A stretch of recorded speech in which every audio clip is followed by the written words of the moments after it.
Rusia mungkin merasa sudah melihat semua di Crimea. Benteng itu sudah berubah menjadi beban karena drone Ukraina menghancurkan logistik, menghancurkan pelayaran, dan tampaknya terbang ke seluruh Crimea tiap malam untuk menghancurkan pertahanan udara, gudang, serta target lain. Tapi Rusia seharusnya tahu bahwa Ukraina selalu punya banyak trik tersembunyi. Dan apa yang baru saja kita lihat adalah salah satu trik besar. Penyelam unit Omega Ukraina baru saja melakukan hal yang tak terpikirkan. Beroperasi jauh di belakang garis musuh, mereka melakukan hal yang akan membuat penulis naskah Hollywood bangga. Dan ini memberitahu Rusia bahwa pertempuran untuk Crimea telah meningkat. Ukraina tidak lagi hanya menyerang dari kejauhan. Mereka bisa mengirim orang ke semenanjung itu. Kita akan mulai dengan dasar-dasarnya. Pada 17 Juli, berita tersebar bahwa Ukraina berhasil melakukan serangan lagi terhadap pangkalan udara Saki di Crimea. Ini adalah serangan keempat yang dilakukan terhadap Saki dalam kurun waktu sebulan, dan serangan ini menyebabkan banyak kerusakan. Operator Ukraina menunggu waktu yang tepat untuk menyerang. Alih-alih menyerang pesawat Rusia saat bersembunyi di hanggar, operator Ukraina membiarkan pesawat mulai bergerak di landasan. Harapan palsu bagi orang-orang Rusia yang tertipu. Saat Ukraina menunggu, sebuah Su-24M melaju ke landasan. Pesawat akan lepas landas saat drone Ukraina menyerang. Dua di antaranya mengenai Su-24M dalam serangan presisi, menunjukkan efektivitas drone Ukraina saat ini. Yang pertama mengenai hidung, Su-24M menghancurkannya menjadi beberapa bagian, sementara pilot yang hanya beberapa inci jauhnya menyaksikan. Setelah hidung pesawat terlepas, drone kedua Ukraina menghantam tangki bahan bakar dan menghancurkan jet tempur Rusia. Rekaman sudah dibagikan. Tidak diragukan lagi bahwa Ukraina benar-benar melakukan apa yang mereka klaim. Kita bisa melihat salah satu drone Ukraina dengan Su-24M dalam bidikannya turun dengan cepat, lalu berhasil mengenai sasaran. Dalam satu kali serangan, operasi udara Rusia di Crimea menjadi lebih mahal karena Kremlin harus segera mencari jet tempur yang bisa dikirim ke semenanjung yang dilanda konflik itu untuk menggantikan Su-24M yang baru saja hilang. Tapi ini bukan cerita sebenarnya. Serangan keempat terhadap Saki dalam sebulan memang mengesankan jika hanya dilihat secara garis besar. Serangan ini berbeda dari yang pernah dilakukan Ukraina di Crimea sebelumnya. Biasanya kami memberitahu Anda tentang drone yang diluncurkan dari daratan utama atau permukaan drone maritim di Laut Hitam saat melaporkan serangan seperti ini. Tidak untuk kali ini. Keberhasilan terbaru Ukraina tidak berasal dari operator drone yang biasa mereka gunakan. Dalam sebuah kisah yang layak diangkat menjadi film, Ukraina mengirim penyelam tempur langsung ke Crimea untuk melancarkan serangan ke pangkalan udara Saki. Para penyelam itu adalah anggota pusat pasukan khusus Omega Garda Nasional Ukraina, dan mereka dilatih untuk menjalankan misi-misi yang tidak dapat dilakukan oleh tentara Ukraina biasa. Omega itu istimewa. Meskipun jarang mendapat sorotan dalam perang Ukraina melawan Rusia, operator Omega adalah yang terbaik dari yang terbaik yang dimiliki Ukraina. Pusat pasukan khusus yang menyandang nama Omega memiliki 8 detasmen, semuanya juga dinamai Omega sebagai penegasan atas kekompakan unit ini dan kemampuannya tetap beroperasi diam-diam. Tugas Omega sederhana, menjaga keamanan dan pertahanan nasional dengan memerangi terorisme dan menangkis agresi bersenjata terhadap Ukraina. Dalam konteks apa yang disebut operasi militer khusus oleh Putin, artinya temukan apapun yang berbau Rusia, lalu hancurkan. Hanya operator elit Ukraina yang tergabung di Omega. Pusat ini diyakini memiliki antara 501 hingga 1.500 personel militer. Laporan militer darat, setiap anggotanya adalah spesialis terlatih. Prajurit terjun payung, ahli perang berkuda, dan lainnya yang selama karirnya berlatih untuk situasi spesifik, akhirnya bergabung dengan Omega. Dan tentu ada penyelam tempur, bintang utama aksi di Saki. Kita tidak tahu banyak tentang sifat pasti dari operasi yang dilakukan Omega di Saki. Itu memang prosedur. Pusat seperti Omega tidak akan mengungkap setiap aspek operasi rahasia itu setelah kejadian. Strategi yang pernah berhasil bisa berhasil lagi jika Rusia tidak tahu cara pelaksanaannya. Tapi kita tahu, sedikit berkat sebuah postingan Telegram oleh Komandan Garda Nasional Ukraina, Oleksandr Pivnenko. Dalam postingannya pada 16 Juli, Pivnenko mengatakan, pasukan khusus kami dari Pusat Operasi Khusus Omega menghancurkan pesawat pembom Su-24M Rusia di pangkalan udara militer Saki di Crimea yang sementara diduduki. Operasi yang berhasil ini dilakukan oleh penyelam tempur dari Pusat Operasi Khusus Omega yang kembali membuktikan kemampuan mereka melakukan serangan presisi ke target musuh jauh di belakang garis pertahanan mereka. Informasi lebih lanjut datang dari media United 24. yang mengatakan bahwa operasi ini memerlukan waktu 3 minggu untuk persiapan. Operasi ini dibantu Angkatan Udara dan Dinas Keamanan Ukraina. Pivnenko kemudian melanjutkan dengan membagikan beberapa detail kecil tentang apa saja yang terlibat dalam operasi tersebut. Identifikasi target dilakukan beberapa hari sebelum serangan penyelam. Garda Nasional mengetahui Rusia punya Su-24M di Saki, kemungkinan dipakai meluncurkan rudal ke daratan utama Ukraina. Perencanaan pun dilakukan saat pasukan khusus Omega mempersiapkan operasi yang akan membuat mereka menyusup langsung ke Crimea, dari mana mereka meluncurkan drone untuk menargetkan Su-24M. Selain itu, kita hanya bisa berasumsi dari pengetahuan tentang pekerjaan penyelam tempur. Para penyelam pasti harus dikirim ke Crimea dengan cara tertentu. Mungkin memakai kapal patroli atau kapal selam kecil agar tetap tersembunyi. Mereka juga menghadapi tantangan menavigasi ke pesisir Crimea untuk meluncurkan drone lalu melarikan diri. Jangan lupa, mereka juga harus membawa drone-drone itu. Semua ini dilakukan sambil menangani aspek navigasi tugas itu, termasuk berenang di bawah air, menghadapi pasang surut dan arus untuk mencapai sasaran mereka. Setiap kesalahan akan mahal harganya. Tiba di pantai yang salah bisa membuat operasi gagal sebelum dimulai. Tentu saja, para penyelam tempur itu pasti memiliki peralatan untuk membantu mereka dalam tugas tersebut. Tablet tahan air kini tersedia untuk banyak orang dalam peran ini, memberikan bantuan navigasi lewat GPS dan penentuan posisi satelit Doppler. Namun, tugasnya tetap berat. Masuk ke Crimea, lakukan serangan drone yang waktunya sangat tepat di Saki, dan kemudian keluar lagi. Kami sudah bilang kepada Anda bahwa orang-orang ini adalah spesialis. Sekarang Anda tahu alasannya. Sudah ada preseden untuk operasi seperti ini. Di awal invasi Rusia ke Ukraina, Rusia merebut Pulau Ular usai pengeboman singkat yang menangkap penjaga perbatasan Ukraina. Para penjaga sempat menyuruh penjajah Rusia pergi ke neraka saat diperintahkan meninggalkan pulau. Pulau Ular merupakan kemenangan penting bagi Rusia. Jika Rusia berhasil mempertahankannya, lokasi pulau tersebut di bagian barat Laut Hitam akan menjadi tempat yang sempurna untuk menempatkan pertahanan udara. Selain itu, pulau kurang dari 1 kilometer ini terletak di jalur pelayaran yang digunakan Ukraina untuk mengirim kapal dagang melalui Laut Hitam ke perairan internasional. Rusia mulai mempermainkan situasi di Pulau Ular setelah merebutnya. Pada 30 Juni 2022, pasukan Putin mengumumkan penarikan diri mereka, katanya sebagai isyarat niat baik kepada Ukraina.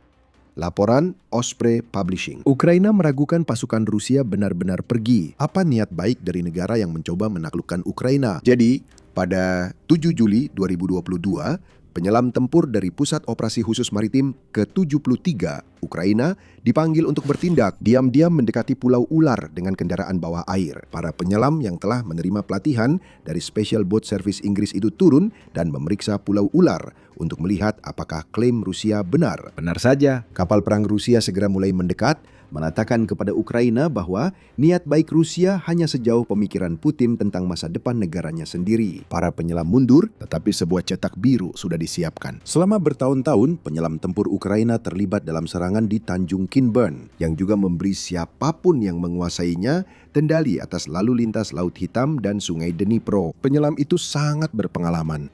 Kami percaya bahwa pengalaman itu diuji di Crimea melawan pangkalan udara Saki. Penyelam Ukraina lulus ujian dengan hasil sangat baik, namun sebagian besar masih spekulasi. Omega enggan membocorkan rahasianya, dan itu memang wajar. Namun, ada satu hal tentang operasi Saki yang belum diungkap Garda Nasional Ukraina, tetapi sejak itu telah diberitakan. Sebelum kami mengungkap informasi penting yang bisa mengubah segalanya, kami ingatkan bahwa Anda sedang menonton acara militer.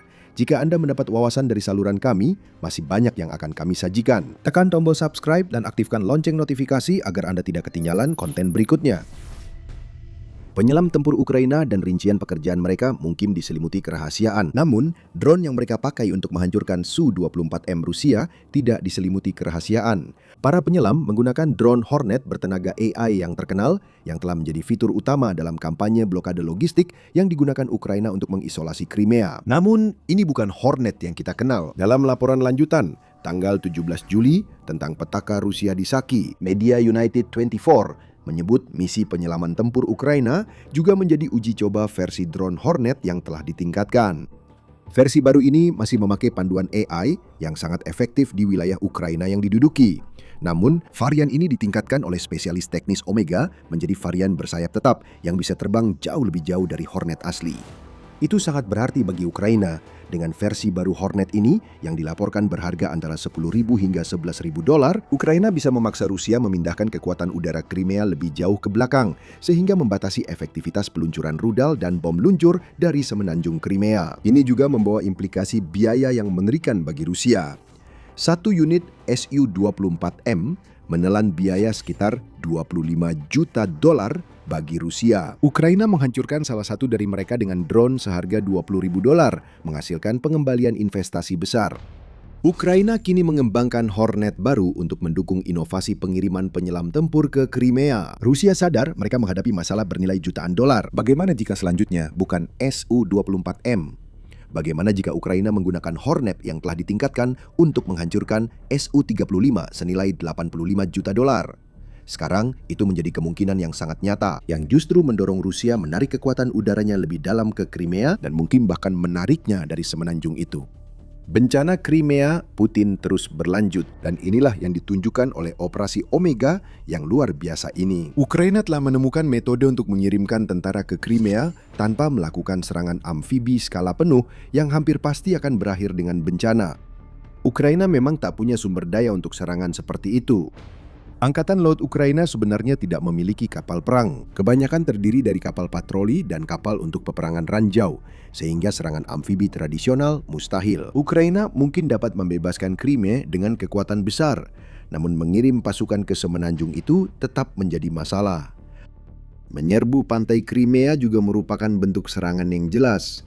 Pertahanan Rusia akan dikerahkan sepenuhnya dan Ukraina harus menanggung terlalu banyak korban untuk membuat serangan seperti itu menjadi mungkin. Bahkan jika mereka punya kapal pendarat amfibi untuk serangan besar-besaran. Namun semua ini tetap tidak mencegah Rusia panik. Dalam laporan tanggal 17 Juni, Kyiv Independent mengungkapkan bahwa Rusia sedang bersiap untuk kemungkinan pendaratan Ukraina di Crimea dengan mencoba memperkuat pertahanan pantainya. Itulah saat Anda tahu sebuah negara sedang ketakutan, bersiap untuk invasi yang sangat kecil kemungkinannya, hanya menunjukkan komando Rusia seperti ayam tanpa kepala soal Crimea. Yang baru saja kita lihat pada penyelam tempur Omega adalah Ukraina kembali melakukan hal yang sama terhadap Rusia. Di luar dugaan.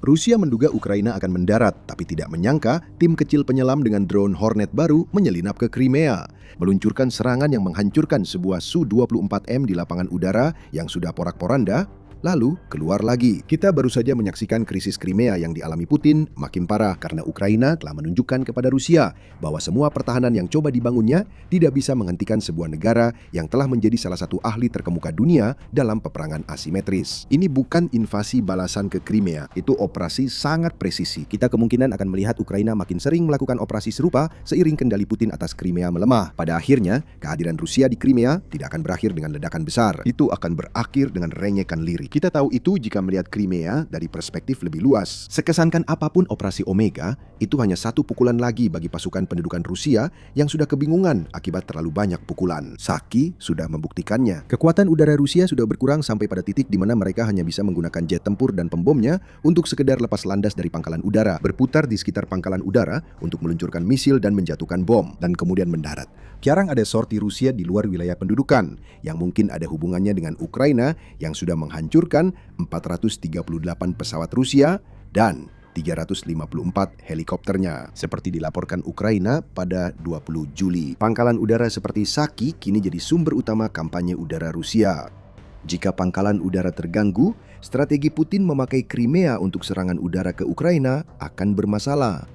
Dan Saki sudah bobol benar-benar parah. Seperti telah disebutkan, operasi Omega yang menghancurkan Su-24M di pangkalan udara Saki hanyalah satu dari 4 operasi Ukraina dalam sebulan terakhir. Hanya beberapa minggu sebelumnya, pada 3 Juli, Kyiv Post mengungkapkan bahwa Saki telah diserang dengan serangan drone yang begitu kuat hingga menghancurkan atau merusak 7 pesawat, termasuk Su-30 dan Su-24M. Serangan itu terjadi usai serangan lain. Beberapa hari sebelumnya, drone Ukraina berhasil mencatat 5 hantaman terkonfirmasi pada hanggar di Saki. Salah satu serangan drone memicu kebakaran di hanggar penyimpanan Su-30SM milik Rusia. Jika Rusia belum juga menangkap pesannya, kami akan jelaskan dengan jelas untuk bot-bot mereka yang menonton video ini. Pangkalan udara Saki tidak aman lagi. Hal yang sama juga bisa dikatakan untuk sisa wilayah Crimea. Kami menyebut kejadian di semenanjung itu bencana bagi Putin. Putin, dan kami tidak menggunakan kata itu dengan sembarangan. Penyelam tempur Omega telah menyelesaikan operasi mereka saat Crimea telah diisolasi melalui kampanye besar-besaran Ukraina yang telah memutus jalur logistik di daratan utama dan sedang menghancurkan kapal suplai serta kapal bahan bakar di Laut Azov saat ini. Semenanjung itu mengalami krisis energi parah akibat serangan ini. Bahan bakar di SPBU mulai menipis jika para penjajah masih menemukan SPBU yang memiliki bahan bakar. Ada juga pemadaman listrik bergilir di Crimea karena Ukraina menyerang gardu listrik dan pembangkit listrik termal. Dalam 10 hari menjelang 16 Juli, Ukraina telah menyerang 147 kapal tanker bahan bakar, mencoba mengirimkan bensin dan solar ke Crimea melalui Laut Azov. Kampanye Ukraina juga semakin meluas hingga mereka melancarkan 7.028 serangan jarak menengah yang berhasil terhadap Rusia pada bulan Juni. Angka itu hampir 2 kali lipat dari 3.800 serangan yang berhasil bulan sebelumnya, menunjukkan adanya eskalasi, bukan penurunan. Apa yang dilakukan oleh penyelam tempur Omega bisa disebut sebagai serangan tengah versi mereka sendiri, meskipun caranya belum pernah kita lihat sebelumnya. Operasi Omega juga menunjukkan Rusia telah kehilangan kendali atas perairan sekitar Crimea. Laut Hitam khususnya telah berubah dari aset yang bisa digunakan Rusia untuk menyerang daratan utama Ukraina menjadi beban yang sekarang justru menjadi jalur yang bisa digunakan Ukraina untuk melakukan operasi seperti misi penyelam tempur yang baru saja kita lihat. Presiden Ukraina Volodymyr Zelensky mengatakan hal itu pada 5 Juli saat dia menyebut Rusia telah kehilangan Laut Hitam. Sulit untuk membantahnya. Ukraina, padahal tak punya angkatan laut, telah secara sistematis menghancurkan kapal perang armada Laut Hitam hingga sisa armada Rusia kini bersembunyi sejauh mungkin dari drone dan rudal Ukraina. Ukraina telah melakukan 33 serangan terhadap kapal tempur utama, 34 terhadap kapal pendarat Rusia, dan 23 terhadap kapal pendukung. Kampanye Laut Hitam membuat perairan sekitar Crimea lebih berbahaya bagi pasukan pendudukan Rusia daripada bagi para pembela Ukraina. Saking berbahayanya, Ukraina kini bisa kirim penyelam tempur langsung ke Crimea. Transformasi Laut Hitam dari aset menjadi beban juga berdampak pada Crimea. Kunci dari ambisi imperialistik Rusia di Ukraina seharusnya menjadi sebuah simbol. Rusia merebut Crimea hampir tanpa perlawanan pada tahun 2014. Putin memakai itu untuk mengancam seluruh rakyat Ukraina. Dia memasarkan Crimea sebagai tempat terbaik bagi orang-orang terkaya di Rusia. Sekarang ini zona perang tanpa bahan bakar, makanan terbatas dan tanpa listrik, dan jet tempur terbakar di pangkalan udara. Banyak penjajah di Crimea mungkin tak pernah tahu apa yang dilakukan Omega. Setidaknya tidak sampai lama setelah kejadian itu, Rusia berupaya keras menyembunyikan operasi penyelaman tempur ini dari rakyatnya. Tetapi menyembunyikan apa yang terjadi tidak mengubah apapun. Ukraina sudah mengisolasi Crimea.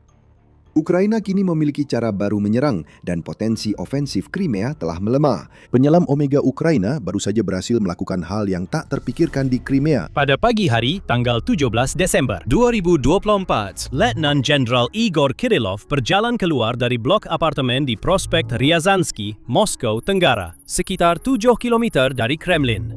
Dia adalah Kepala Pasukan Pertahanan Radiologi, Kimia, dan Biologi Rusia, salah satu perwira paling senior di seluruh militer Rusia, berdiri di jantung ibu kota yang paling terlindungi di negara itu. Sebuah skuter listrik diparkir di dekat pintu masuk. Saat Kirillov dan asistennya melewatinya, skuter itu meledak. Media pemerintah Rusia kemudian memperkirakan alat tersebut memiliki daya ledak setara sekitar 300 gram TNT, cukup untuk memecahkan jendela di gedung seberang jalan. Kedua pria itu tewas seketika. Dalam hitungan jam, seorang sumber dari Dinas Keamanan Ukraina (SBU) mengonfirmasi kepada beberapa media barat bahawa ini adalah operasi mereka yang dilakukan 1 hari setelah jaksa Ukraina secara resmi mendakwa Kirillov atas pengawasan penggunaan senjata kimia terlarang. Pikirkan arti sebenarnya dari hal itu. Selama bertahun-tahun, Rusia meyakinkan rakyat dan dunia bahawa wilayah intinya tak tersentuh. Perang di Ukraina dianggap sebagai sesuatu yang terjadi jauh di sana, di wilayah orang lain, dan Rusia sepenuhnya memegang kendali serta sedang menang. Namun, salah satu jenderal tertingginya tewas akibat bom di skuter hanya beberapa menit dari lapangan merah. Apakah disebut pembunuhan atau pembunuhan politik? Ini adalah puncak dari sesuatu yang dibangun diam-diam dan sabar selama lebih dari 1 dekade. Mari kita telusuri bagaimana Dinas Intelijen Ukraina berubah dari lembaga yang hancur, disusupi dan setengah runtuh pada tahun 2014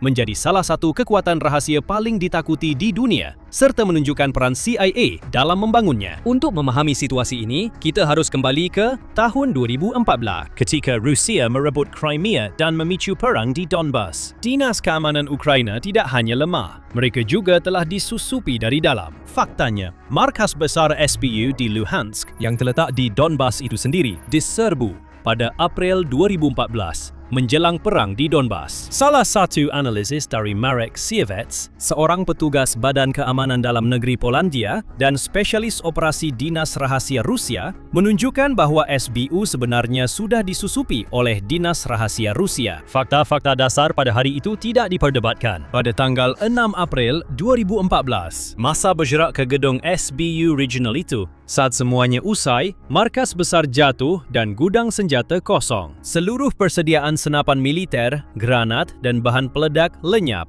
yang cukup untuk membantu mempersenjatai pemberontakan yang akan melanda Donbas dan memicu perang. Dan cara gedung itu jatuh sangatlah aneh. Petugas di dalam, termasuk anggota unit elit Alpha, diperintahkan menyerahkan bahkan pistol dinas mereka. Gudang senjata diamankan dengan ranjau palsu. Garnisun terdekat dengan 12,000 tentara tidak mengirim bala bantuan. Para tahanan yang ditangkap malam sebelumnya dibebaskan ke kerumunan. Mereka langsung ikut memimpin penyerangan. Setiap kejadian ini bisa dianggap sebagai kepanikan atau ketidakmampuan jika dilihat satu persatu. Jika digabungkan, analis Polandia tersebut berpendapat bahwa gedung itu sebenarnya dibuka dari dalam. Menurutnya, Rusia tak perlu merekrut perwira satu persatu jika bisa memanfaatkan politisi lokal yang mengendalikan mereka. Para patron partai daerah yang jaringannya menguasai kepolisian, administrasi, dan dinas keamanan itu sendiri. Tapi bahkan ini sebenarnya hanya kebetulan. Bukti pendukung betapa lemahnya SBU saat itu adalah kesaksian dari orang yang mengambil alih setelah revolusi, Valentin Naliyevitchenko. Dia bilang mewarisi dinas yang kosong karena pimpinan sebelumnya kabur ke Rusia atau Crimea tanpa berkas operasi dan tanpa senjata yang tersisa. Dia menggambarkan lembaga itu sangat disusupi oleh FSB Rusia dan dia mengklaim sebagai kepala SBU pertama yang benar-benar mulai menahan petugas FSB di dalam Ukraina. Tak satu pun dari itu membuktikan apa yang terjadi di Luhansk, tetapi itu menunjukkan bahwa kondisinya memang mendukung hal itu. Ketika orang yang memimpin dinas tersebut mengatakan bahwa dinas itu sudah dipenuhi agen Rusia, pertanyaan, apakah salah satu posnya diserahkan begitu saja atau benar-benar hilang bukan lagi teori konspirasi dan menjadi hal yang masuk akal untuk ditanyakan. Jadi itulah kehancuran yang menjadi titik awal Ukraina. Negara itu bisa saja kembali diserap ke dalam lingkup Rusia dengan para pewaris KGB yang memegang kendali, atau Ukraina bisa mencoba membangun dinas yang benar-benar demokratis dan berorientasi ke barat dari puing-puing tersebut. Kiev memilih jalan kedua. Pria yang menjadi tokoh sentral dalam pembangunan kembali itu adalah Valery Kondratyuk, yang awalnya bekerja di dalam SBU dan kemudian memimpin HUR, Dinas Intelijen Militer Ukraina, pada tahun 2015. Menurut investigasi oleh Washington Post dan New York Times, CIA membantu mendukung pembentukan unit SBU khusus baru yang disebut Direktorat Kelima, yang menggabungkan kontra intelijen dengan operasi khusus. Unit itu mulai membangun jaringan ejen di wilayah yang diduduki, melakukan pengawasan dan melaksanakan beberapa aksi rahasia paling awal Ukraina terhadap pasukan proksi Rusia. Namun, semua ini belum pasti dan Amerika sangat berhati-hati dengan alasan kuat. Mereka tahu intelijen Ukraina disusupi sumber-sumber Rusia sehingga khawatir apapun yang mereka bagikan akan sampai ke meja di Moskow dalam hitungan hari. Kondratyuk memutuskan untuk tidak membiarkannya bergantung pada kebetulan, lalu memberikan setumpuk dokumen militer Rusia yang sangat rahasia sebagai hadiah untuk membuktikan Ukraina punya akses berharga dan disiplin melindunginya. Mantan petugas operasi CIA Ed Bogin yang berbicara kepada jurnalis David Kirichenko untuk Forbes menyebut pola pikir Ukraina saat itu mirip dengan perasaan orang Amerika pasca 11 September. Namun para perwira Ukraina harus mengatasi puluhan tahun ketidakpercayaan warisan era Soviet sebelum orang Amerika mau terbuka. Ketika satu pihak konsisten memberi informasi yang berguna dan akurat serta membuktikan bisa menjaga rahasia, pihak lain akan berbagi lebih banyak. Selama bertahun-tahun, pihak Ukraina pun terus memberi. Dan inilah bagian yang penting untuk cerita di sini. Ukraina bukan sekadar pihak yang menerima bantuan Amerika karena belas kasihan. Banyak warga Ukraina berbahasa ibu Rusia dan kedua bahasa ini sangat berkaitan erat. Banyak dari mereka punya keluarga, teman dan pemahaman budaya mendalam tentang negara yang kini mereka lawan. Ukraina memahami Rusia dengan cara yang tak bisa dilakukan badan intelijen barat manapun. Dan itu memungkinkan mereka mengumpulkan intelijen untuk diberikan kepada CIA. Sebagai gantinya, CIA mendapatkan wawasan luar biasa tentang militer Rusia dan pengambilan keputusannya. Kontribusi pentingnya adalah hasil sadapan. Metiri yang membantu membuktikan keterlibatan Rusia dalam penembakan pesawat Malaysia Airlines penerbangan 17 pada tahun 2014 di Ukraina Timur dan memburu para agen Rusia yang berada di balik campur tangan pada pemilu AS Erikat 2016. Hemilu. Jadi, menjelang invasi besar-besaran pada tahun 2022, kerjasama tersebut dilaporkan telah berkembang hingga mencakup sekitar selusin pangkalan depan rahsia yang tersebar di sepanjang perbatasan Ukraina dengan Rusia, dibangun dan dilengkapi dengan dukungan CIA. Tempat perwira Ukraina memantau pasukan Rusia dan mengelola jaringan mereka. Menurut salah satu sumber, orang Ukraina mengumpulkan lebih banyak intelijen tentang Rusia daripada yang bisa diproses penuh oleh staf CIA di Kiev. Kedua dinas itu juga mulai menjalankan operasi bersama di bahagian lain dunia, yang dalam dunia intelijen merupakan bentuk kepercayaan tertinggi yang ada. Dari masa ini lahir generasi baru perwira yang sepenuhnya terlepas dari masa lalu Ukraina di Uni Soviet dan seluruhnya terdiri dari orang-orang yang lahir di Ukraina merdeka. Yang paling penting di antara mereka adalah Kirilo Budanov. The New York Times melaporkan pada Februari 2024 bahawa Budanov bertugas di Unit 2245, sebuah formasi intelijen militer elit yang bekerja sama erat dengan CIA setelah 2015. Keahliannya adalah mengamankan perangkat keras militer Rusia, peralatan komunikasi, dan perlengkapan lain yang bisa dibongkar dan dipelajari oleh analis Ukraina maupun Amerika. Budanov kemudian memimpin HUR dan para perwira yang dilatih pada tahun-tahun itu kini menduduki posisi puncak di hampir setiap organisasi intelijen dan keamanan Ukraina. Mereka adalah arsitek kampanye yang akan kami jelaskan kepada anda. Salah satu ciri sistem itu adalah Ukraina memiliki dua dinas utama yang terbuka, saling bersaing. Ada HUR, Direktorat Intelijen Militer, yang berfokus terutama di luar negeri, dan SBU, Dinas Keamanan Dalam Negeri. Persaingan antara intelijen dalam dan luar negeri serta operasi rahasia membuat kedua dinas semakin baik dan produktif. Persaingan ini menghasilkan operasi-operasi luar biasa terlepas dari apakah anda setuju dengan kerangka berfikir tersebut. Dan tidak ada tempat di mana perlombaan itu lebih terlihat selain di laut. Tapi sebelum kita sampai ke sana, pastikan untuk berlangganan acara militer untuk menonton semua detail militer dari operasi yang akan kami sebutkan dan tetap mengikuti semua berita tentang perang di Ukraina serta geopolitik global. Sekarang, ketika Rusia melancarkan invasi pada tahun 2022, Ukraina nyaris tak punya angkatan laut yang layak disebut. Ukraina kehilangan sebagian besar armada saat Rusia mengambil alih Crimea pada 2014 dan menenggelamkan fregat andalan mereka sendiri di awal perang agar tidak direbut Rusia. Secara teori, Rusia menguasai Laut Hitam. Armada mereka memblokad pelabuhan Ukraina, memutus ekspor gandum dari Ukraina yang memberi makan orang-orang dari Afrika Utara hingga Timur Tengah dan meluncurkan rudal jelajah ke kota-kota Ukraina. Namun pada April 2022, kapal penjelajah Moskva, kapal andalan seluruh armada Laut Hitam, terbakar dan tenggelam. Ukraina telah mengenainya dengan dua rudal anti kapal Neptune buatan dalam negeri. Meskipun penting untuk menekankan keberhasilan pasukan militer Ukraina di sini, Dinas Intelijen dari ALIK salah yang memberitahu lokasi Moskva dan Dinas Ukraina yang bertindak berdasarkan informasi tersebut. Moskva menjadi kapal andalan Rusia pertama yang hilang dalam pertempuran sejak Perang Rusia-Jepang tahun 1905. Kehilangannya memaksa Rusia menarik mundur kapal dan bermain aman. Hal ini menimbulkan masalah baru bagi Ukraina yang diselesaikan dengan drone laut. Dan disinilah improvisasi Ukraina benar-benar menjadi revolusioner. SBU menciptakan drone laut Sea Baby yang pada awalnya dibuat dari komponen jet ski, perahu motor dan elektronik yang mudah ditemukan di pasaran. Sejalan dengan persaingan, HUR mengembangkan drone Magura untuk melanjutkan operasi yang menargetkan pelabuhan-pelabuhan Rusia terutama di Crimea. Mesin-mesin ini kecil, cepat, dekat permukaan air, sulit dideteksi dan dipenuhi bahan peledak serta bisa dikendalikan dari ratusan kilometer jauhnya menggunakan sambungan satelit. Pada dasarnya, dua badan saingan Ukraina masing-masing telah membangun armada robot dari nol. Pada Februari 2024, sekelompok drone Magura VV-5 menenggelamkan sebuah korvet rudal di dekat Crimea. 2 minggu kemudian, mereka menenggelamkan kapal pendarat Cesar Kunikov. Pada bulan Maret, mereka menenggelamkan kapal patroli Sergei Kotov. Kapal yang menurut Ukraina nilainya sekitar $65 juta. Dihancurkan oleh drone yang biayanya jauh lebih murah. Menurut berbagai perkiraan barat, hingga Maret 2024, Ukraina telah menenggelamkan atau melumpuhkan sekitar sepertiga armada Laut Hitam Rusia dan memaksa sisanya pindah ke Novorossiysk di timur. Ratusan ratusan kilometer dari Crimea terlalu jauh untuk mengancam pelayaran Ukraina atau mempertahankan semenanjung yang seharusnya mereka lindungi. Kampanye yang sama bersama dengan operasi SBU yang berulang menghantam jembatan Kerch, penghubung simbolis dan logistik antara Rusia dan Crimea yang diduduki, di mana Putin secara peribadi pernah mengendarai truk melintasinya saat pembukaan pada tahun 2018.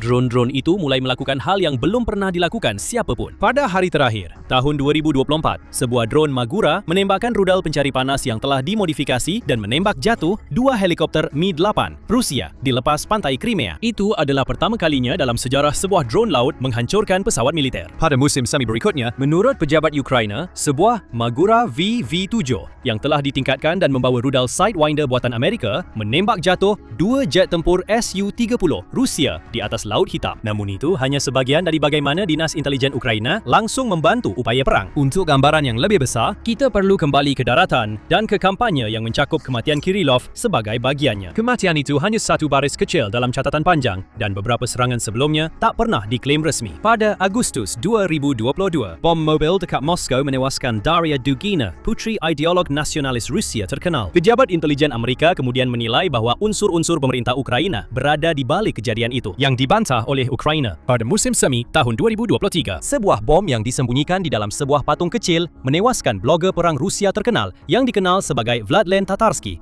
di sebuah kafe di Saint Petersburg. Rusia awalnya menyalahkan Ukraina, lalu menemukan seorang aktivis politik Rusia yang mengantarkan patung kecil itu. Seperti terungkap dalam laporan Ukraina setahun kemudian, seluruh operasi tersebut sepenuhnya diatur oleh Dinas Rahasia Ukraina. Aktivis Rusia itu dijadikan pion yang paling mudah dikorbankan, yang semakin merusak pengaruh dan prestis Dinas Rusia. Peristiwa itu juga menunjukkan betapa kejamnya operasi-operasi tersebut dengan menggunakan warga Rusia dalam operasi melawan pemerintah Rusia yang menyebabkan 42 korban jiwa demi menyingkirkan para ahli strategi militer terkemuka, analis dan siapapun yang dekat dengan Putin. Seiring perang berlanjut, lajunya makin cepat dan sasarannya bergeser ke tingkat yang lebih tinggi dalam rantai komando. Pada bulan April 2025, sebuah bom mobil di Balashishka, tepat di sebelah timur Moskwa, menewaskan Letnan Jenderal Yaroslav Moskalik, Wakil Kepala Direktorat Operasional Utama Staf Umum Rusia yang pernah ikut pembicaraan gencatan senjata format Normandia. Beberapa hari kemudian, Presiden Ukraina Volodymyr Zelensky mengatakan telah menerima laporan dari Kepala Intelijen Luar Negeri Ukraina tentang likuidasi tokoh senior Rusia, menambahkan keadilan pasti datang, meskipun tidak menyebut nama Moskalik langsung. Pada Desember 2025, sebuah bom mobil lainnya di Moskow menewaskan Letnan Jenderal Vainil Savarov. Dan pada Juni 2026, seorang komandan artileri bernama Damir Davidov tewas di lingkungan Balashishka yang sama, kurang dari 1 kilometer dari tempat Moskalik tewas. Anda mungkin bertanya, apa manfaat militer dari semua ini? Membunuh satu jenderal tidak akan memenangkan perang, dan itu adalah penilaian yang adil. Orang-orang Ukraina berpendapat bahawa nilai dari tindakan ini sebagian bersifat psikologis, baik bagi warga Ukraina yang melihat penjahat perang dimintai pertanggungjawaban, maupun bagi audiens Barat yang mengetahui bahawa jangkauan Ukraina ternyata lebih luas dari yang pernah diperkirakan siapapun. Tapi ada juga logika yang lebih dingin. Setiap pembunuhan ini menunjukkan kepada setiap perwira Rusia bahawa seragam dan meja di Moskow tak lagi aman untuk merencanakan perang melawan Ukraina. Hal ini memaksa Dinas Keamanan Rusia menghabiskan banyak sumber daya untuk fokus ke dalam negeri. Melindungi orang sendiri dan memburu kebocoran bukan sepenuhnya fokus ke garis depan. Namun, Dinas Rahasia Ukraina juga menciptakan kondisi untuk kejutan terbesar Ukraina di medan perang. Jaringan agen yang dibangun oleh Direktorat Kelima dan HUR di dalam wilayah pendudukan memberikan informasi sasaran kembali ke pasukan Ukraina, memungkinkan serangan jarak jauh yang presisi dengan drone canggih dan rudal yang baru dikembangkan. Dan ketika Ukraina mengejutkan dunia pada Agustus 2024 dengan menerobos melintasi perbatasan ke Kursk, rebutan pertama wilayah Rusia oleh tentara asing sejak Perang Dunia Kedua, itu adalah pengintaian dari dinas-dinas ini yang menyoroti kekurangan operasional di wilayah tersebut. Perang rahasia dan perang konvensional saling mendukung, karena setiap kali Ukraina memanfaatkan intelijen, mereka bisa mendorong garis depan sedikit lebih jauh, mengguncang dinas Rusia, memungkinkan operatifnya mengumpulkan lebih banyak intelijen untuk langkah selanjutnya. Semua ini berpadu pada awal Juni 2025 dalam operasi jaring laba-laba Narkoba yang kini terkenal. Dalam operasi yang kemudian terungkap berlangsung selama 18 bulan, para agen Ukraina telah menyelundupkan drone dan peralatan peluncur ke Rusia dan menyembunyikannya di dalam kabin kayu yang dibangun agar terlihat seperti rumah prefabrikasi biasa yang dipasang di atas truk. Pada hari serangan itu, atap kabin terbuka di area persiapan dekat beberapa pangkalan udara Rusia. Salah satu targetnya adalah Belaya di Siberia Timur yang jaraknya lebih dari 4,000 km dari Ukraina. Drone itu datang berbondong-bondong dan merusak dua pembom Tu-95 dan dua pembom Tu-22 M3 yang telah digunakan Rusia untuk menembakkan rudal jelajah ke kota-kota Ukraina dan merupakan salah satu dari sedikit opsi yang bisa membawa rudal nuklear. SBU Ukraina awalnya mengatakan mereka telah mengenai 41 pesawat, menghancurkan sekitar sepertiga pembawa rudal jelajah strategis Rusia dan kerusakan tersebut mencapai sekitar $7 miliar. Perusahaan intelijen pertahanan Zvezda menggunakan citra satelit untuk menilai bahawa serangan itu menghancurkan sekitar 12 pesawat dan merusak beberapa lainnya. Seorang pejabat senior NATO memperkirakan sekitar 10 hingga 13 pesawat hancur, dengan sekitar 40 pesawat rusak secara keseluruhan, dan memperkirakan operasi itu melumpuhkan 1/5 armada udara jarak jauh Rusia yang operasional. Berapapun angkanya, intinya Rusia sudah tidak lagi memproduksi pembom ini. Setiap kehilangan bersifat permanen dan langsung melemahkan kemampuan Rusia untuk memproyeksikan kekuatan. Dan kampanye terakhir yang dilakukan oleh Dinas Rahasia adalah melawan ekonomi Rusia.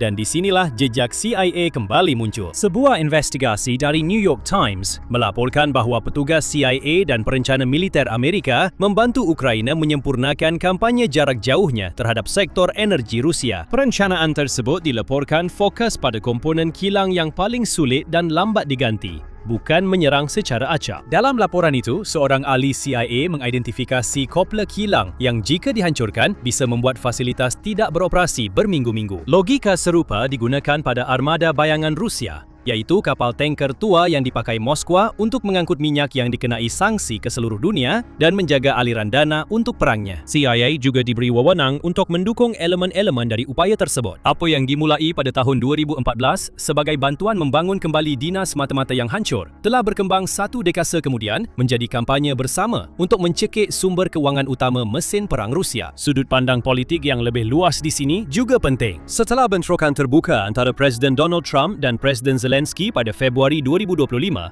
Washington untuk sementara menangguhkan kerjasama intelijen dengan Kiev. Dan secara terbuka, tampaknya inilah akhir dari kemitraan CIA dan SBU. Namun, jeda tersebut terbukti hanya berlangsung singkat. Pertukaran intelijen dipulihkan pada Maret 2025, memungkinkan CIA dan Dinas Intelijen Ukraina melanjutkan kerjasama erat mereka. Alasannya sederhana. Meskipun Ukraina bergantung pada dukungan CIA juga mendapat keuntungan dari keberadaan agen-agen Ukraina yang tertanam jauh di dalam Rusia. Ukraina memahami Rusia dengan cara yang tidak mudah ditiru oleh Dinas Intelijen Barat, menjadikannya mitra penting dalam operasi intelijen tidak hanya di tanah Ukraina dan Rusia, tetapi di manapun Moskow memproyeksikan pengaruhnya, termasuk di Timur Tengah. Bagaimana hal ini memengaruhi perang secara keseluruhan? Kekuasaan Putin bergantung pada narasi bahawa Rusia memiliki cakar yang jauh lebih tajam daripada Ukraina dan bahawa mereka pasti akan memenangkan invasi tersebut, serta bahawa Dinas Rahasia Rusia dapat menyusup ke Ukraina dan membuatnya tetap tidak seimbang. Tetap tunduk pada lingkup pengaruh geopolitik Rusia. Moskow akan terbakar. Itu peringatan yang sudah Ukraina sampaikan berbulan-bulan. Putin sudah mendengarnya. Dia berusaha mengabaikannya. Namun setelah Vladimir Zelensky menyampaikan dua kejutan brutal secara beruntun, Putin harus menyadari bahwa akhir sudah mendekat. Kenapa? Ukraina mungkin membawa bensin, tapi justru rakyat Putin sendiri yang akan menyalakan apinya. Ukraina kini punya peluang bersejarah untuk mengakhiri perang selamanya. Karena Putin baru saja diberitahu bahwa anggota lingkaran dalamnya sendiri sejalan dengan Ukraina dalam menginginkan perdamaian. Jika perdamaian gagal, kejutan kedua Ukraina akan memaksa Putin tunduk pada kekuatan bila ia tak tunduk pada tekanan. Kita akan mulai dengan lingkaran dalam. Kita biarkan Zelensky yang berbicara. Pada 10 Juli, Zelensky menyampaikan pidato malam seperti biasanya. Dia menggunakannya untuk mengirim pesan ke Putin yang terasa seperti belati menusuk jantung pemimpin Rusia itu. Krisis bahan bakar di Rusia makin parah dan itu sepenuhnya wajar sebagai respons atas ketidakmauan Putin mengakhiri perang ini. Kami telah mengusulkan cara mewujudkan perdamaian, kata Zelensky. Oke, sejauh ini masih standar. Tapi kemudian kejutan besar itu muncul. Kami didukung bukan hanya oleh mitra global, tetapi juga dari lingkaran Putin terkait perdamaian. Mereka mengerti situasi di sana dan sadar bahwa perdamaian adalah satu-satunya pilihan, Zelensky menyatakan. Dan begitu saja, Putin yang paranoid menyadari bahwa ada pengkhianat di sekitarnya. Anggota lingkaran dalam yang tak sefanatik dirinya pada perang, konflik yang telah menelan lebih dari 1,42 juta korban dan terus bertambah. Panik. Putin pasti penasaran siapa yang kini menentangnya. Apa cuma satu atau dua orang? Hanya segelintir? Semua orang akan segera berspekulasi. Sejujurnya, semua ini tak akan mengejutkan pemimpin manapun yang tidak sengaja menutup mata seperti Putin. Zelensky menyebutkan krisis bahan bakar yang sedang mengguncang Rusia, dan itu adalah krisis yang memang dirancang oleh Ukraina secara khusus untuk membuat rakyat Rusia berbalik melawan pemimpinnya. Serangan jarak jauh Ukraina kini mampu mencapai seluruh wilayah vital Rusia. Kilang minyak terbakar di seluruh negeri dengan serangan Ukraina yang paling luar biasa, berupa serangan lebih dari 2.500 km ke kilang minyak Omsk di Siberia. Fasilitas itu sebenarnya tak pernah diperkirakan masuk dalam jangkauan Ukraina, bahkan masih sangat jauh. Kini, karena sudah dalam jangkauan, semua warga Rusia, dari elit yang menurut Zelensky menyitari Putin seperti hiu, hingga rakyat biasa, merasa tidak puas dan ingin perubahan. Saat kita berbicara sekarang, hampir semua dari 83 wilayah Rusia sedang menghadapi kekurangan bahan bakar dengan tingkat keparahan yang berbeda-beda. CNN melaporkan antrean di SPBU mengular hingga bermil-mil di banyak lokasi. Ada keputusasaan di dalam Rusia. Dan sebagian orang menilai keputusasaan itu bisa membuat Putin melompat sebelum didorong. Secara harfiah, Zelensky bukan satu-satunya yang menyebut Putin bermasalah dengan lingkaran dalamnya. Pada 13 Juli, Metro melaporkan bahwa Menteri Luar Negeri Estonia, Margus Sagner, meletakkan hal yang serupa. Bahkan di kalangan para oligark, makin banyak yang meragukan perang Putin. Banyak yang setahun lalu berbicara soal kemenangan, kini tidak lagi mempercayainya. Zaken mengungkapkan, saat membahas tekanan di pundak Putin, Zaken tidak menahan diri. Mungkin saja suatu hari dia melompat keluar jendela bersama keluarganya. Itu sering terjadi di Rusia. Hal-hal seperti itu memang benar terjadi di Rusia. Biasanya itu perintah Putin. Dan lebih banyak orang didorong keluar jendela daripada melompat sendiri. Kita mendapat gambaran tentang pola pikir putus asa yang diyakini sebagian orang kini dimiliki Putin saat ia melihat perangnya melawan Ukraina terhenti di lapangan, tetapi juga berkembang menjadi pertempuran yang sedang dimenangkan oleh Ukraina. Drone-drone yang terbang di seluruh Rusia menjadi pengingat terus-menerus bagi Putin bahwa ia telah gagal melindungi rakyatnya seperti yang selalu ia klaim akan lakukan. Kegagalan itu sangat menyakitkan. Bahkan seorang otoriter seperti Putin harus sadar ada batas yang bisa diterima rakyat dan lingkaran dalamnya sebelum mereka bersatu dengan Ukraina untuk memaksa perdamaian yang tak diinginkan Putin. Seperti yang kami sampaikan, Ukraina sudah membawa bensin. Bisa jadi rakyat Putin sendiri yang menyulut apinya. Tapi Zelensky menyebut anggota lingkaran dalam Putin, dan itu hanya bisa memicu spekulasi liar tentang siapa yang dekat dengan Putin namun menunjukkan dukungan untuk Ukraina. Mungkin itu memang tujuannya. Penyebutan samar tentang seseorang yang mendukung Ukraina saja sudah cukup membuat pikiran Putin yang paranoid berputar kencang, dan hampir pasti bahwa pemimpin Rusia itu akan terus waspada mengingat bahwa baru-baru ini telah ada pembicaraan tentang kudeta dan pemberontakan. Baru pada bulan Mei lalu, rumor beredar bahwa mantan Menteri Pertahanan Rusia yang kini menjadi Kepala Dewan Keamanan Rusia, Sergei Shoigu, terlibat dalam rencana kudeta.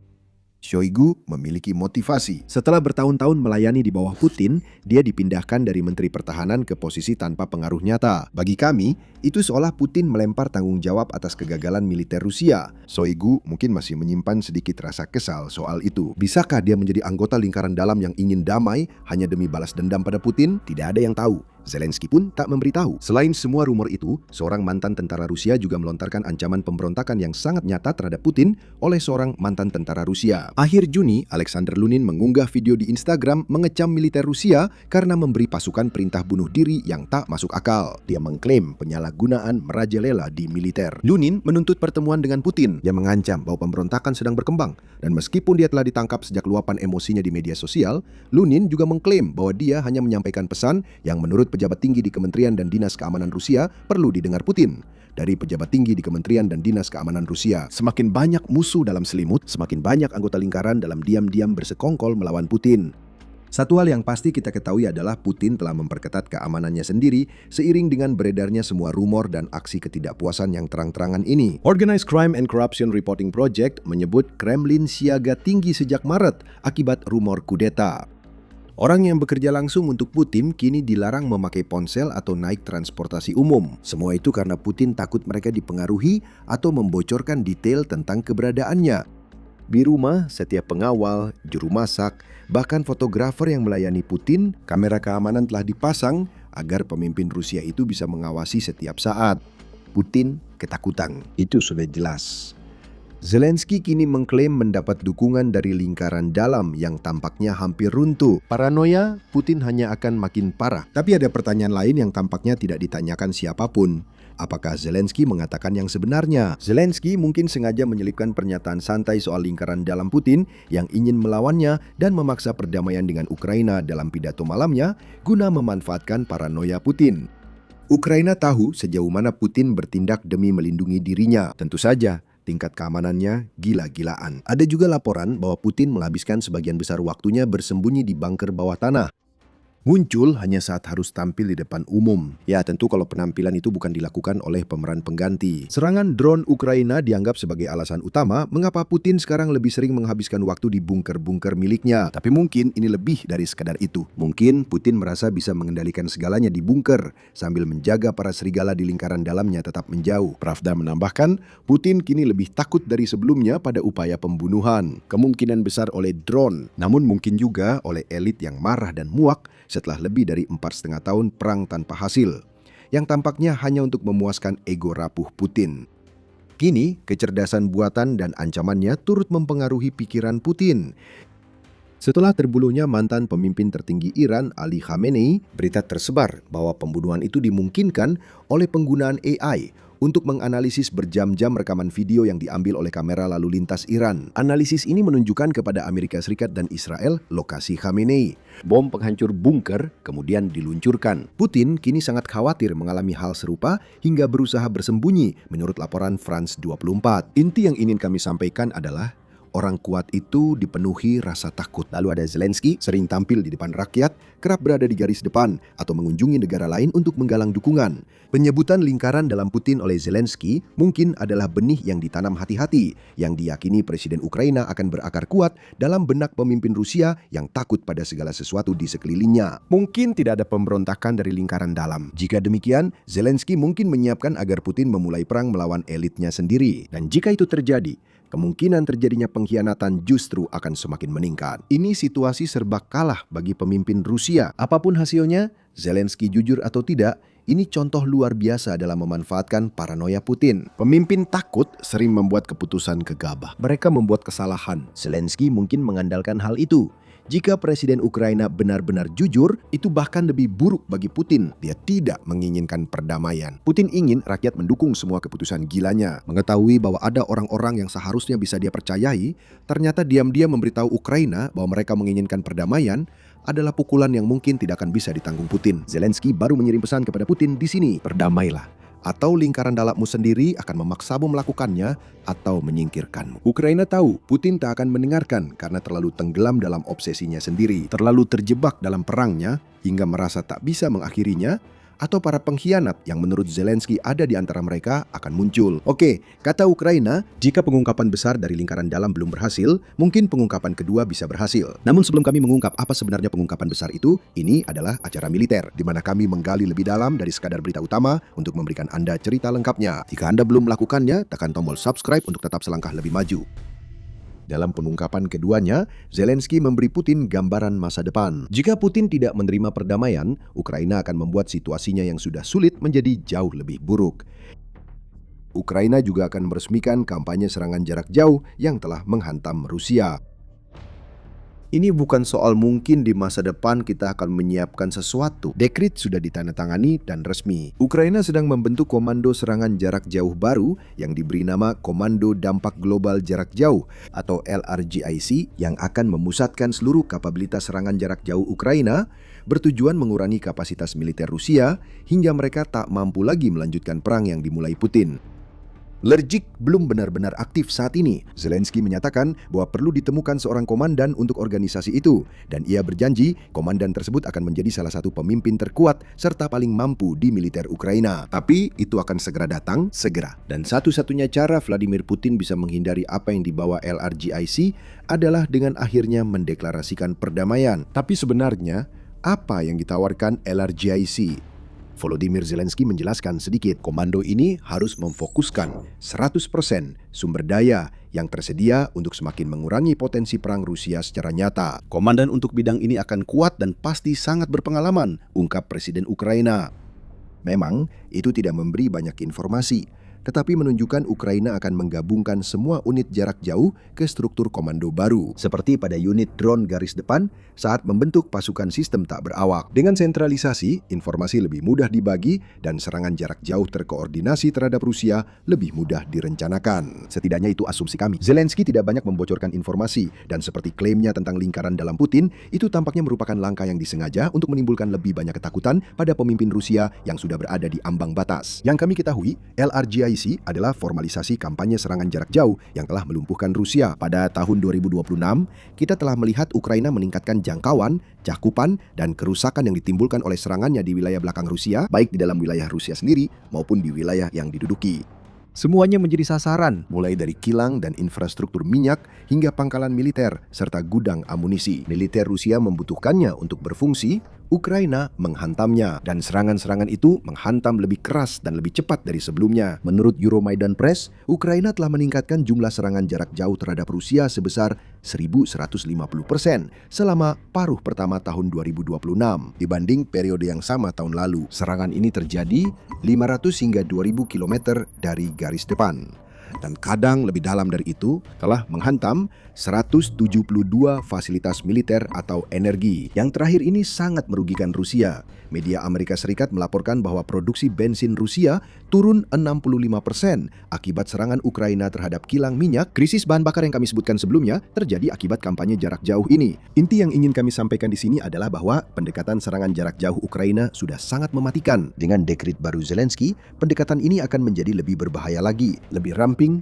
efisien, dan brutal seperti yang belum pernah dilihat Rusia. Kampanye serangan jarak jauh itu akan menghancurkan Rusia secara permanen jika Putin tak menanggapi ajakan damai Zelensky dengan serius. Serangan jarak jauh kini menjadi bagian yang terlembaga dalam militer Ukraina.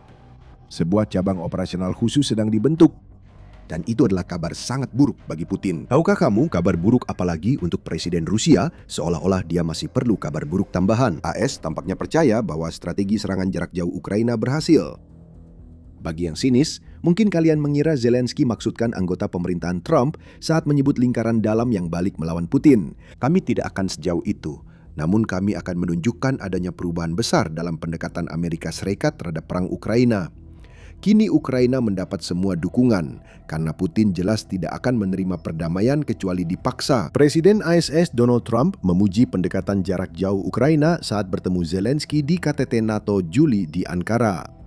Dia menyebut pendekatan Ukraina sebagai eskalasi, namun ini bisa mengakhiri perang.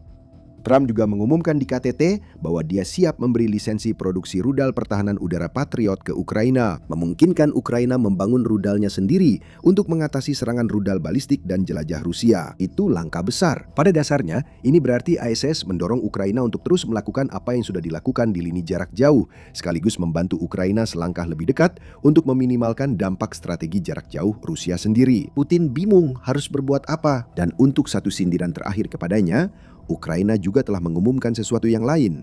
Selain LRGIC, Ukraina juga akan merestrukturisasi kepemimpinan dan manajemen pasukan serbu yang sudah ada, dengan Komandan Korps Serbu Udara ke-8 negara itu, Brigadir Jenderal Dmytro Voloshin, yang tampaknya dipilih memimpin pasukan reaksi baru untuk mengawasi restrukturisasi ini. Pasukan reaksi cepat gabungan adalah komponen baru militer Ukraina yang menggabungkan pasukan serbu yang sudah ada, unit drone, dan artileri menjadi satu kekuatan, dapat dikerahkan cepat di garis depan, dan dilengkapi teknologi yang Rusia tak bisa berikan ke tentaranya. Ini reformasi militer di garis depan untuk melengkapi rencana Ukraina di lini belakang Rusia. Ini berarti pasukan Putin di Ukraina akan menghadapi tantangan lebih besar. Respon cepat terhadap kelemahan Rusia akan menyebabkan wilayah dibebaskan dan serangan Rusia dihentikan sebelum sempat dimulai. Jadi, menurutmu bagaimana semua ini? Lingkaran dekat Putin mendesak perdamaian meski tidak sampai terdengar oleh pemimpinnya, dan Ukraina sangat bersedia bekerja sama dengan para elit tersebut untuk mencapai perdamaian itu. Tekanan semakin meningkat dengan pembentukan kelompok-kelompok baru yang membuat unit serangan jarak jauh dan serbu Ukraina lebih kuat dari sebelumnya. Bahkan Amerika Serikat memberi sinyal pada Putin bahwa sudah cukup. Ukraina sedang menang. Rusia tidak bisa membalikan keadaan ini. Mundur sekarang atau ajal Putin akan tiba lebih cepat dari yang dia duga. Sedangkan untuk Putin sendiri, paranoia yang selalu menjadi ciri khasnya sebagai seorang pemimpin kini menjadi musuh terbesarnya. Mantan agen KGB itu telah memutarbalikkan keadaan hingga ia berada dalam situasi di mana pilihannya semakin menipis. Apa yang akan dia lakukan sekarang? Eskalasi? Membawa perang yang dia mulai ke Eropa? Putin mungkin akan melakukannya karena putus asa, tetapi ia hanya memaksa Rusia yang lelah melawan NATO ketika Amerika Serikat mendukung Ukraina dan anggota NATO di Eropa bersiap bertarung. Itu bukan ide yang bagus. Tapi apalagi yang dimiliki Putin, taktik menakut-nakutinya sudah tak efektif lagi. Bahkan, kini Ukraina lebih unggul dalam menakut-nakuti, sama seperti mereka unggul di medan perang. Putin tak bisa mengirim lebih banyak pasukan ke Ukraina tanpa mobilisasi. Sekarang mustahil bagi Putin menyembunyikan bahwa perang yang ia mulai telah menyakiti rakyat Rusia. Mereka merasakan penderitaan saat mengisi bensin dan setiap kali melihat asap membubung dari kilang atau pabrik lain yang dihantam drone Ukraina. Putin harus menerima kenyataan bahwa dia hanya punya dua pilihan. Setuju untuk berdamai dalam perang Ukraina dan kemudian mencoba menghadapi lingkaran dalamnya yang sudah muak dengannya, atau terus melanjutkan perang sambil tahu bahwa Ukraina makin kuat dan serangannya makin jauh ke dalam. Anggota lingkaran dalam yang ingin perdamaian mungkin segera memutuskan bahwa satu-satunya cara mendapatkannya adalah menyingkirkan Putin. Kau menanggung akibat perbuatanmu sendiri, Putin. Ukraina hanya membuatmu menerima akibatnya. Mereka akan liburan musim panas yang indah. Bersembunyi di sebuah resor bak surga jauh di dalam wilayah Ukraina yang diduduki. FSB Rusia menikmati matahari, pasir, sambil berintrik. Mereka pikir mereka cerdik. Ukraina tidak akan memeriksa resor untuk mencari tentara Rusia karena masih banyak tempat di wilayah pendudukan yang lebih logis untuk digunakan FSB. Tapi FSB salah. 100 perwira FSB bersembunyi di sebuah resor pantai, tapi liburan mereka berubah jadi neraka. Apa yang terjadi saat Ukraina menemukan mereka sangat brutal dan efisien? Lokasinya adalah Kherson, di mana puluhan staf FSB telah mendirikan pusat koordinasi di area sebuah resor di oblast tersebut. Puluhan kendaraan ada di sana dengan penjaga bersenjata dan pos pemeriksaan yang mengontrol akses. FSB juga membangun tempat perlindungan bawah tanah di sekitar markas mereka dengan rintangan teknik untuk mencegah pihak tidak berwenang masuk. Jika tujuannya adalah untuk menyembunyikan apa yang terjadi di resor itu, FSB tidak melakukannya dengan baik. Salah satu organisasi paling rahasia di Rusia tampaknya justru berniat membocorkan rahasianya. Mungkin mereka mengira pengamatan Ukraina sangat terbatas sehingga hanya perlu usaha minimal untuk menyembunyikan aktivitas mereka. Atau yang lebih buruk bagi Rusia, FSB tidak peduli. Sombong karena yakin mereka aman. Staf FSB mungkin merasa tidak masalah jika ada tanda-tanda tentang perubahan yang mereka lakukan di resor Kherson. Namun mereka mendapat pelajaran pahit. Mereka benar-benar belajar. Ukraina menemukan resor itu dan segera menyerang besar-besaran. Berikut yang kami ketahui, Ukraina memilih melawan dengan cara serupa. FSB adalah Dinas Keamanan Federal Rusia. Penangkal sempurna untuk FSB adalah SBU Ukraina atau Dinas Keamanan Ukraina. Tugasnya mirip, tapi kemampuannya tidak sama. SBU menugaskan Pusat Operasi Khusus Alpha yang terkenal untuk menghancurkan markas FSB. Alpha punya reputasi hebat. Menurut laporan Defense Express, tanggal 19 Juli, unit SBU yang satu ini telah mencatat lebih dari 50.000 korban tentara Rusia sejak awal tahun 2026. Ada tentara Rusia yang harus dieliminasi. Inilah tim pilihan Ukraina untuk melakukannya. Alpha tidak mengecewakan. Dengan menggunakan 13 drone, unit Alpha menyerang fasilitas FSB berulang kali. Petugas FSB yang berjemur di resor langsung merasakan panas meningkat saat kebakaran besar melanda seluruh fasilitas. Bukan begini mereka membayangkan berjemur. Resor itu hangus terbakar dalam sekejap mata. Tipu daya FSB pun langsung terbongkar. Terkait serangan itu, SBU menyampaikan penilaiannya secara lugas. Pasukan khusus dari Pusat Operasi Khusus Alpha SBU berhasil menyerang pusat koordinasi dan lokasi para petugas FSB berada di salah satu penginapan wilayah Kherson yang kini diduduki sementara. Demikian disampaikan dalam sebuah unggahan di Telegram, seraya menambahkan serangan itu bagian dari rencana 40 hari untuk SBU yang ditetapkan Presiden Vladimir Zelensky beberapa minggu lalu. Kita akan kembali membahas rencana itu. Itu bisa mengubah situasi di Ukraina. Apa yang berhasil dihancurkan SBU masih jadi pertanyaan besar. Diketahui beberapa kebakaran besar kini terjadi di resor Kherson. Kita juga tahu berapa banyak staf FSB yang diyakini SBU ditempatkan di markas resor tersebut. Sekitar 100 personel dan lebih dari 70 kendaraan berada di wilayah fasilitas tersebut. Kemungkinan besar banyak dari staf FSB tersebut menjadi korban dari kebakaran besar itu bersama dengan kendaraan-kendaraan yang hancur. Namun Ukraina enggan terburu-buru melaporkannya. Skala kerusakan yang sebenarnya masih dinilai pada saat pembuatan video ini. Yang kita ketahui dengan pasti adalah bahwa Ukraina baru saja melakukan serangan dahsyat terhadap FSB yang seharusnya dipenuhi oleh beberapa elit militer dan dinas keamanan Rusia. Kita juga tahu Ukraina menargetkan pusat komunikasi yang akan berdampak pada garis depan di Kherson. Tampaknya FSB sedang mengkoordinasikan serangan di garis depan dan mengatur misi khusus dari resor yang dijadikan tempat persembunyian mereka. Tidak lagi.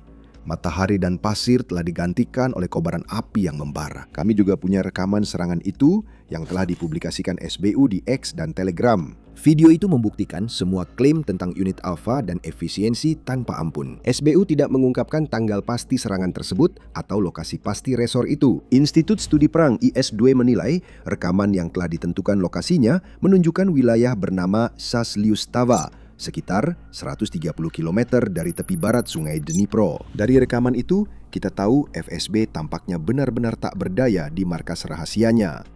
Beberapa kali kita melihat rekaman dari drone FPV saat drone itu menabrak sebagian fasilitas tersebut. Bangunan-bangunan terkena serangan. Ledakan besar terekam oleh drone pengintai yang terbang tinggi di atas zona target. Seringkali api dari satu target yang hancur masih menyala saat drone membidik target lain. Sebuah rekaman menunjukkan personel FSB berlari menyelamatkan diri saat drone menyerang. Staf FSB kemungkinan besar tidak selamat. Cuplikan terakhir yang paling mengungkap. Drone penyintai melayang di atas lokasi hancur, merekam dampak serangan Ukraina.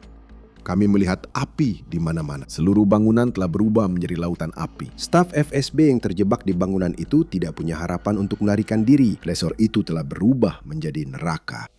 Rusia akan mengubah lokasi yang seharusnya membawa kebahagiaan bagi para pengunjung menjadi bagian keji lain dalam mesin perang neraka Putin. Unit Alpha SBU akan menghilangkan sisa kemiripan dengan resor yang pernah dimiliki markas itu. Tidak ada lagi yang akan berlibur di wilayah Kherson ini. Kini, sisa FSB di wilayah ini harus mencari persembunyian baru. Mengenai drone yang digunakan Ukraina, SBU belum mengungkapkan apapun. Namun, kita bisa berspekulasi. Karena besarnya kerusakan yang ditimbulkan dan ukuran ledakan pada setiap serangan yang berhasil, tampaknya drone FPFP-2 adalah senjata pilihan untuk menghancurkan markas FSB. Jika benar, drone ini pilihan sempurna, bukan benar-benar drone FPV. Namun ini juga bukan jenis drone bertenaga jet yang dipakai Ukraina untuk menyerang target di dalam wilayah Rusia.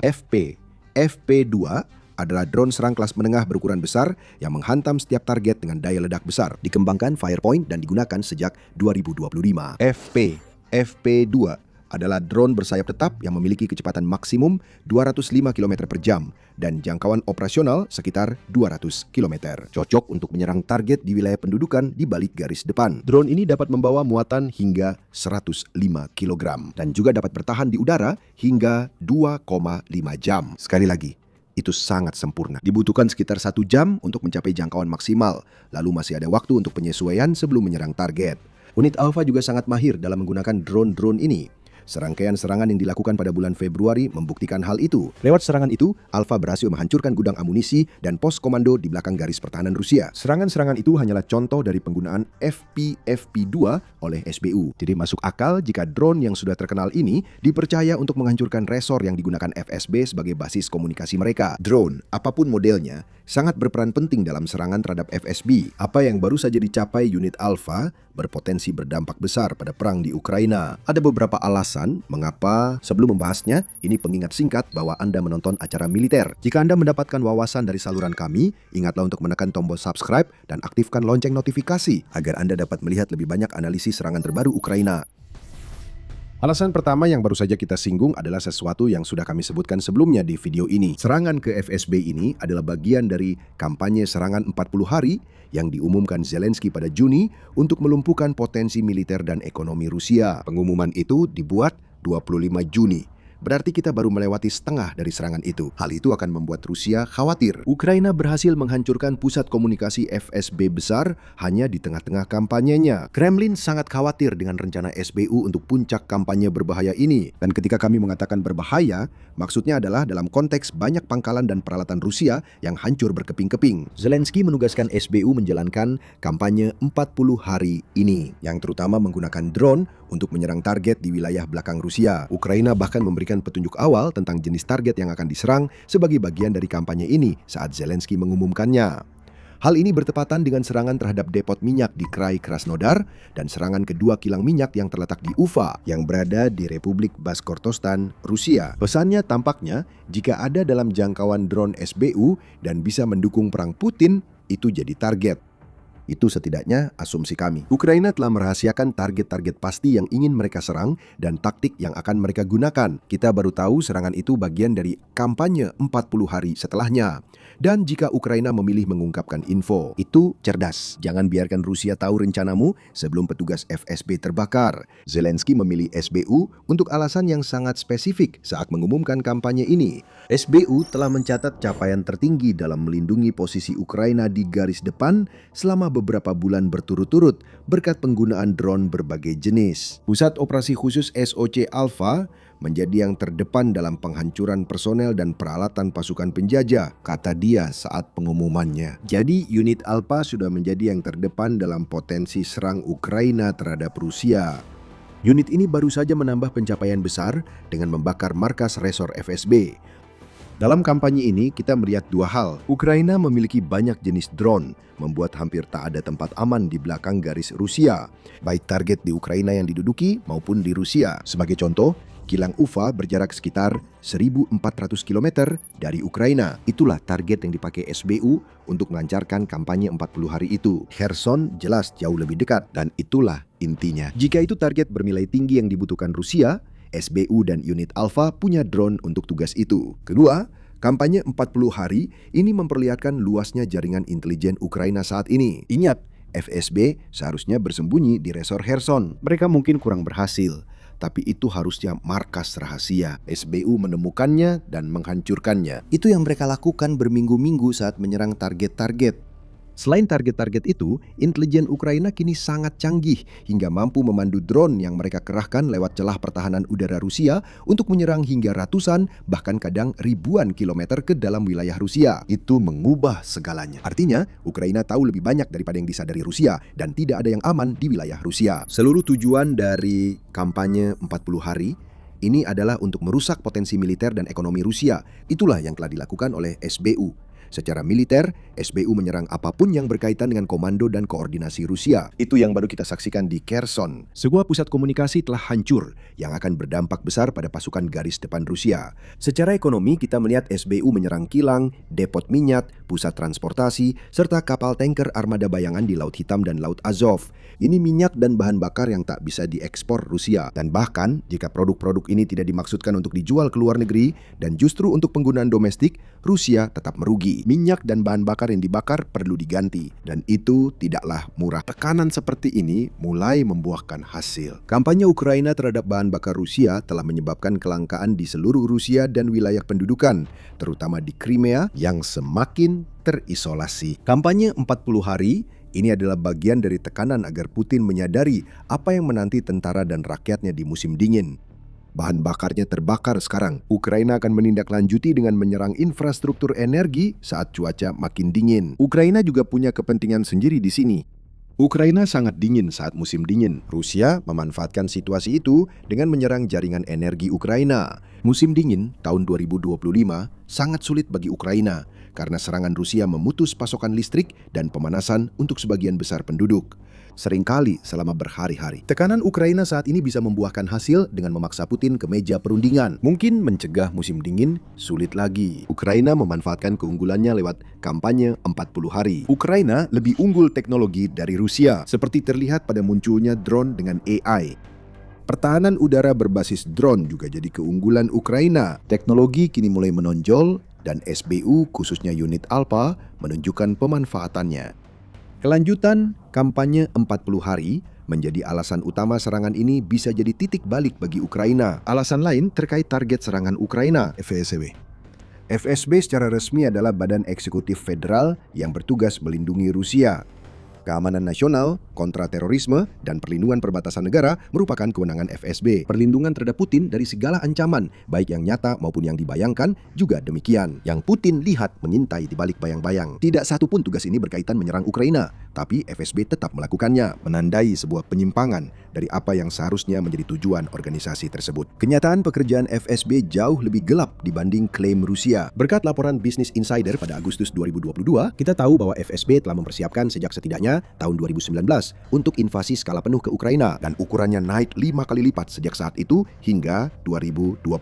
Perlindungan kepentingan Rusia bukanlah tujuan sebenarnya FSB. Agresi terhadap Ukraina adalah setidaknya selama yang dibutuhkan Rusia untuk menaklukkan Ukraina. Sejak invasi Putin, FSB berubah dari organisasi sipil menjadi militer. King's College London menyatakan petugas FSB tidak akan di garis depan. Sebaliknya, mereka melakukan aktivitas lebih jahat, sering di belakang garis Ukraina atau Rusia. Di Ukraina, FSB mengirim mata-mata untuk mengungkap apapun yang mereka bisa guna membantu upaya perang Rusia. Di belakang garis Rusia, baik di Rusia maupun Ukraina yang diduduki, agen FSB sering melakukan apa yang disebut perguruan tinggi sebagai filtrasi warga Ukraina. Ini meliputi mengidentifikasi calon kolaborator dan menyingkirkan dari jalanan siapapun yang bisa menjadi ancaman bagi Rusia. FSB melakukan penyiksaan, penambangan data, dan pemeriksaan akun media sosial. Semua itu dilakukan untuk mengumpulkan informasi dan membuktikan tuduhan palsu terhadap warga Ukraina. FSB telah menjadi kanker di Ukraina. Tugasnya kini adalah menjadi kekuatan jahat yang menyakiti Ukraina, bukan lagi melindungi Rusia. Dengan menghancurkan fasilitas FSB di Kherson, Ukraina baru saja memberikan pukulan terhadap salah satu organisasi paling busuk yang dijalankan Rusia di wilayahnya. Ukraina berharap petugas FSB ikut dilalap kobaran api bersama bangunan-bangunan itu. Setiap petugas yang tewas adalah mata-mata profesional Rusia terlatih dan sulit digantikan. Meski sebagian besar dari sekitar 100 personel di resor Kherson selamat, mereka kehilangan alat komunikasi dan mungkin data penting. Ini menciptakan peluang bagi Ukraina. Serangan di masa depan yang mungkin dulu bisa diprediksi oleh FSB, sekarang bisa dilakukan. Rencana serangan ke Ukraina telah lenyap. Setidaknya untuk sementara waktu, FSB telah menjadi tidak berpengaruh di Kherson. Berbicara tentang wilayah ini, yang sebagian telah diduduki Rusia sejak awal invasi, Ukraina ingin mengurangi efektivitas Rusia di Kherson sebisa mungkin. Menikis kehadiran FSB di Kherson adalah langkah yang sangat baik. Ini juga merupakan langkah terbaru dari beberapa langkah yang kurang dilaporkan yang telah dilakukan Ukraina untuk melemahkan Rusia di Kherson. Reuters melaporkan pada akhir Juni bahwa Gubernur Boneka Kherson, Vladimir Saldo, mengklaim wilayah yang diduduki Rusia kini tanpa listrik setelah serangan Ukraina ke infrastruktur energi dan bahan bakar. Dalam laporan tanggal 20 Juli tentang situasi ofensif Rusia, ISW mengatakan bahwa baik sumber Rusia maupun Ukraina tidak melaporkan adanya pergerakan di lapangan di Kherson. Itu bagus untuk Ukraina. Ini menunjukkan bahwa kebuntuan sudah terjadi sebelum serangan terhadap fasilitas FSB. Sekarang fasilitas itu sudah dilumpuhkan. Ukraina mungkin menciptakan peluang serangan balik. Setidaknya, ini memberi waktu memperkuat pertahanan saat tentara Rusia di garis depan panik dan menunda serangan akibat komunikasi dengan atasan FSB terputus. Pada akhirnya, apa yang baru saja ditunjukkan SBU dan unit Alpanya kepada Rusia adalah bahwa mereka tidak bisa menyembunyikan apapun dari Ukraina. Apapun yang disembunyikan Rusia, Ukraina pasti menemukannya. Sekitar 100 staf FSB baru saja mendapat pelajaran dengan cara yang pahit. Mereka menikmati liburan musim panas singkat yang menyenangkan di Kherson yang diduduki. Tapi mereka sedang berperang. Ukraina baru saja memberi mereka pengingat mematikan akan hal itu. Ukraina sering menemukan hal yang disembunyikan Rusia, lalu mengirim drone untuk menghancurkannya. Hal serupa juga terjadi di Donetsk beberapa hari sebelum serangan di Kherson. Rusia menyembunyikan depot bahan bakar di pabrik beton yang ditinggalkan. Ukraina menemukannya dan melancarkan operasi neraka untuk menghancurkannya. Cari tahu lebih lanjut dengan menonton video kami. Dan jika Anda menikmati analisis kemenangan terbaru Ukraina atas Rusia di FSB, pastikan berlangganan kanal ini untuk melihat konten selanjutnya. Terima kasih telah menonton.